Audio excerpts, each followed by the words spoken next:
हृदय से आभार प्रकट करता हूं। मेरे साथी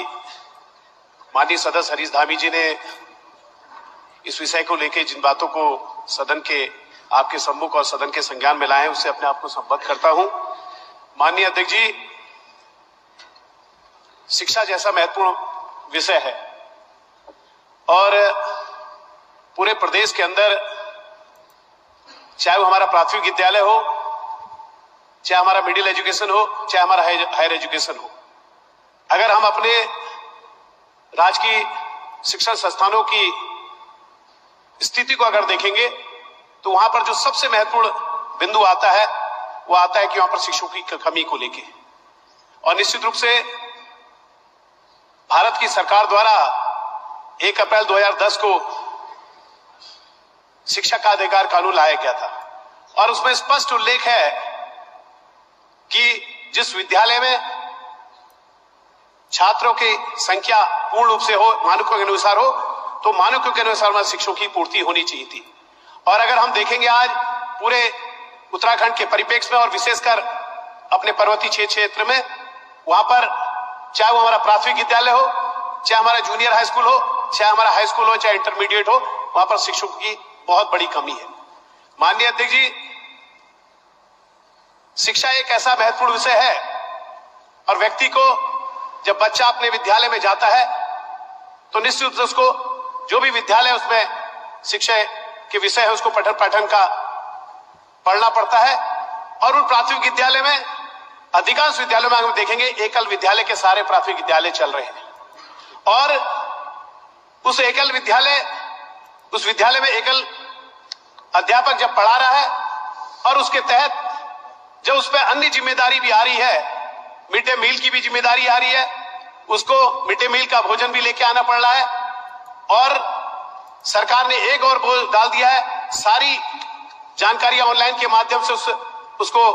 शासन से आदान प्रदान करनी पड़ रही है और उसके साथ साथ कभी ऐसा होता है कि उसको प्रदेश के अन्य कार्यों में भी लिप्त कर दिया जाता है। और निश्चित रूप से इससे कहीं ना कहीं जो बच्चा अपने बाल्यकाल में शिक्षा की प्रारंभिक शिक्षा को ग्रहण करने के लिए आता है, उससे वो वंचित हो जाता है। और सरकार का उद्देश्य भी यही था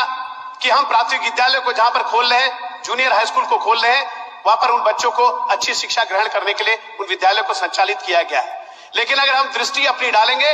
और जब हमें ग्रामीण क्षेत्रों में भ्रमण करने का अवसर प्रदान होता है, हम जाते हैं क्षेत्रों में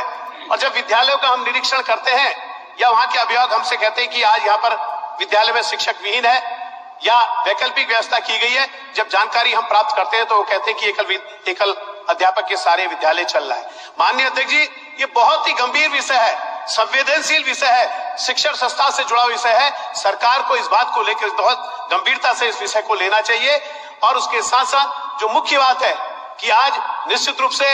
आज लगातार सरकार प्लान के लिए बहुत चिंतित दिख रही है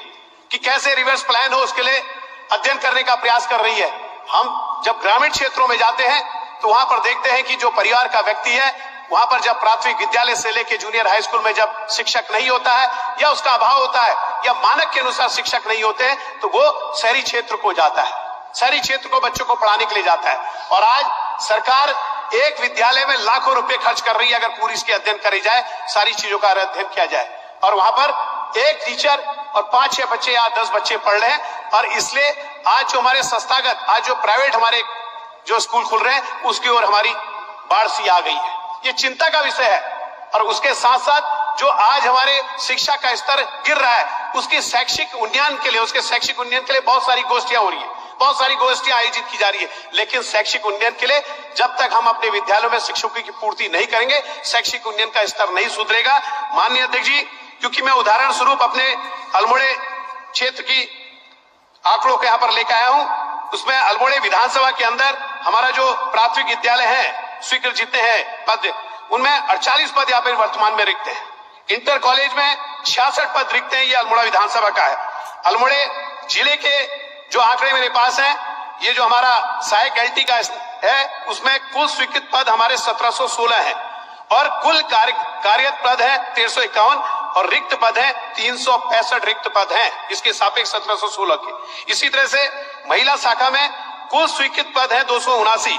और कुल कार्यरत वर्तमान में अभी पद जो कार्यरत कर रहे हैं वो है 230 और कुल रिक्त पद है 59 पद रिक्त हैं। इसी तरीके से जो प्रधानाचार्य सामान्य वर्ग का है स्वीकृत पद है 145 और वर्तमान में कार्यरत है 14 और 131 रिक्त पद यहाँ पर इस समय चल रहे हैं। इसी तरीके से प्रधानाचार्य महिला संवर्ग में स्वीकृत 21 पद हैं, उसके सापेक्ष कार्यरत मात्र 4 हैं और 17 पद रिक्त इस समय चल रहे हैं। प्रधानाध्यापक सामान्य वर्ग में स्वीकृत 83 पद हैं और कार्यरत 6 हैं और 77 पद रिक्त चल रहे हैं। प्रधानाध्यापक महिला वर्ग में स्वीकृत पद 14 हैं, कार्यरत 1 है, 13 पद रिक्त चल रहे हैं। प्रवक्ता के सामान्य वर्ग में स्वीकृत पदों में 333 हैं, कार्यरत 726 हैं और रिक्त पद 607 हैं। प्रवक्ता महिला संवर्ग में स्वीकृत 193, कार्यरत 117,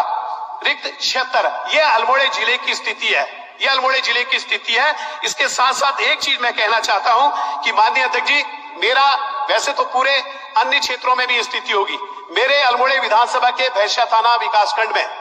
प्रधानाचार्य के जितने भी हमारे हाई स्कूल इंटर कॉलेज में प्रभारी प्रधानाचार्य के कोई फुल फ्लैश प्रधानाचार्य नहीं है और सब प्रभारी के रूप में कार्यरत हैं और वहां पर कहीं ना कहीं पूरे ब्लॉक के अंदर आहार वितरण की व्यवस्था बड़ी चरमरा गई है। उनको वहां से 75 किलोमीटर से अल्मोड़ा आहार वितरण के लिए आना पड़ता है। अल्मोड़े में आकर जो फुल फ्लैश प्रधानाचार्य है उससे आहार वितरण की